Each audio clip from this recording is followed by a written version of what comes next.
Bonjour ma précieuse Lady Style et elle. Je suis heureuse de te retrouver pour ce nouveau lundi boost. J'espère que tu vas bien. J'espère que la thématique te fait du bien. En tout cas, laisse un commentaire, d'accord? Partage ton ressenti avec nous. Laisse-nous savoir si tu prends des prises de conscience. Et tout comme ça, je dis déjà bravo à tous ceux qui viennent en inbox.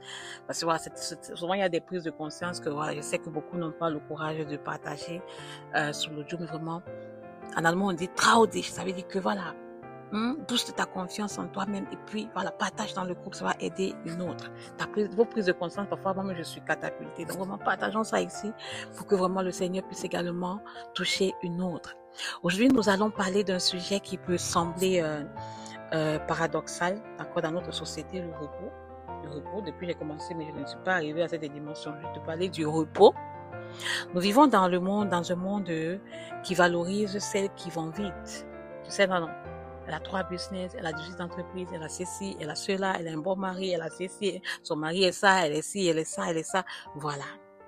On valorise celles qui produisent beaucoup et qui semblent toujours occupées. C'est elles qu'on valorise. Dès qu'on a l'impression que tu ne produis plus, qu'on ne te voit plus là, non, ça veut dire que non, je fais partie de notre société. Mais la bonne nouvelle pour toi aujourd'hui, ma précieuse Lady Style et elle de la maison, et j'aimerais te dire que dis oui, je ne fais plus partie de votre société. Je fais partie de la société céleste. Et là-bas, on a d'autres principes. Alors sois fière de ne plus faire partie de cette société. Oh my God. Oh. On va quitter cette société qui veut nous fatiguer. Ma sœur, lorsque nous lisons la Bible, nous découvrons un Dieu qui n'hésite pas à demander à ses enfants de s'arrêter. Il n'hésite pas. J'ai pris mes 3 congés, 3 semaines de congés. Je vous assure, j'avais déjà fait tout un long programme avec mon assistante et tout. Je disais, on va faire ça, on va faire. Quand je me dit, tu t'arrêtes. Je me suis arrêtée. J'ai ralenti, alimentation, garde-robe. Vraiment, je suis descendue comme il m'a demandé de m'arrêter. Pourquoi? Parce que Dieu même, il sait que une âme fatiguée n'entend plus clairement sa voix. Tu pries, tu n'entends pas ce qu'il te dit. Tu ne suis pas la direction parce que tu es fatigué. Ton âme est fatiguée. Il sait qu'un cœur épuisé finit par perdre sa joie.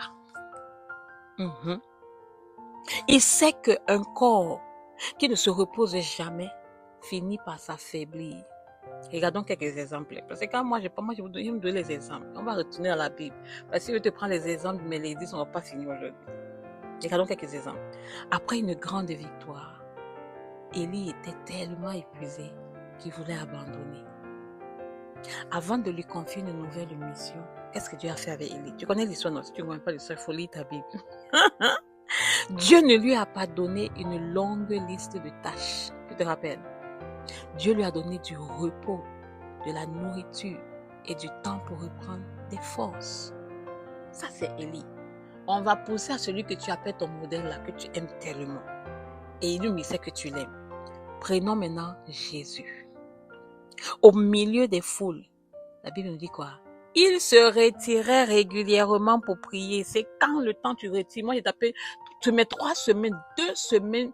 Vraiment, c'était juste prière, méditation, bonne alimentation, sommeil. C'est que j'aime mes coachings. C'est vrai que je n'ai pas arrêté le coaching, hein, mais je t'assure que même mes coachings ont senti mon ralentissement. Quand d'autres m'écrivaient, mon Noël, tu as bien dormi. Je dis, j'ai bien dormi aujourd'hui. Tu dois pouvoir descendre.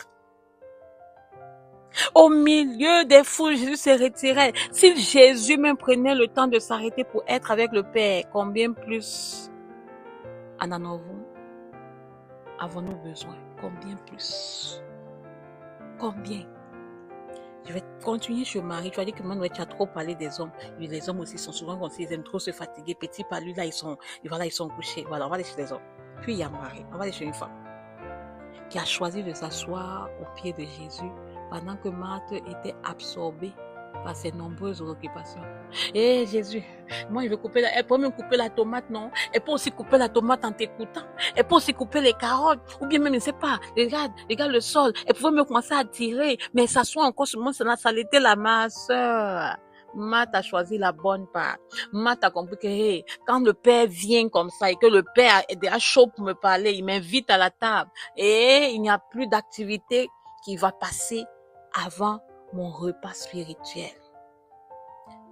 Jésus a rappelé que Marie avait choisi la meilleure part. On n'a pas dit que Marie, c'est le groupe que tu dois choisir parce qu'on se connaît aussi dans le monde des chrétiens là quoi. On a besoin des deux sœurs. Tu as besoin des deux sœurs. Je ferai enseignement sur les deux sœurs, Marthe et Marie. Tu as besoin de Marthe, tu as besoin de Marie. Seulement qu'il te faut l'équilibre entre les deux sœurs. Ce sont des sœurs. On ne peut pas venir les séparer. Ne les sépare pas. Ces exemples-là nous montrent quoi? Selon toi?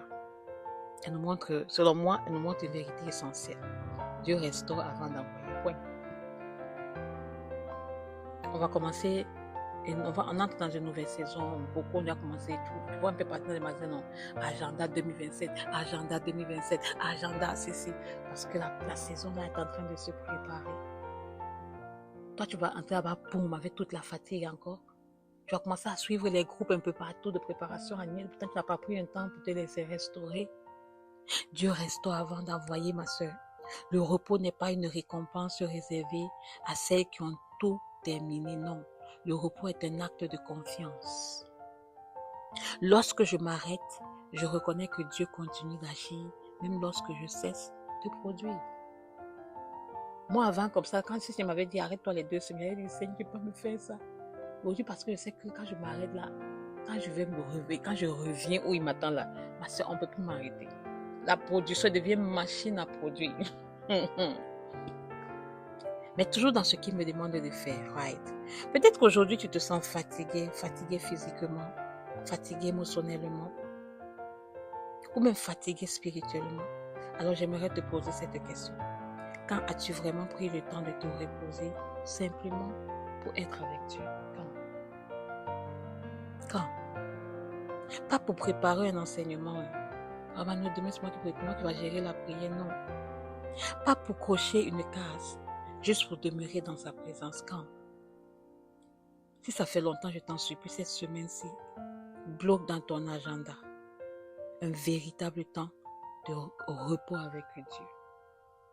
Nous, les étudiants de l'académie, on a décidé de faire ça tous les matins. D'accord? Avec les mamans et tout ça. Il y a beaucoup de raisons pour tout le matin. Peut-être qu'on parlera de ça ici, mais vraiment tout le matin. D'accord? Donc, vraiment, choisis un moment comme ça où tu éteins ton téléphone, tu lis la parole de Dieu, tu pries. Tu finis, peut-être que tu fais quelques étirements. En tout cas, reste simplement dans sa présence. Tu découvriras que le repos n'est pas du temps perdu. C'est pas un temps perdu. Beaucoup pensent que c'est un temps perdu. Aller dans la présence de Dieu. Mais c'est un accélérateur de destinée. C'est un accélérateur de projet. D'accord? Ce n'est pas un temps perdu.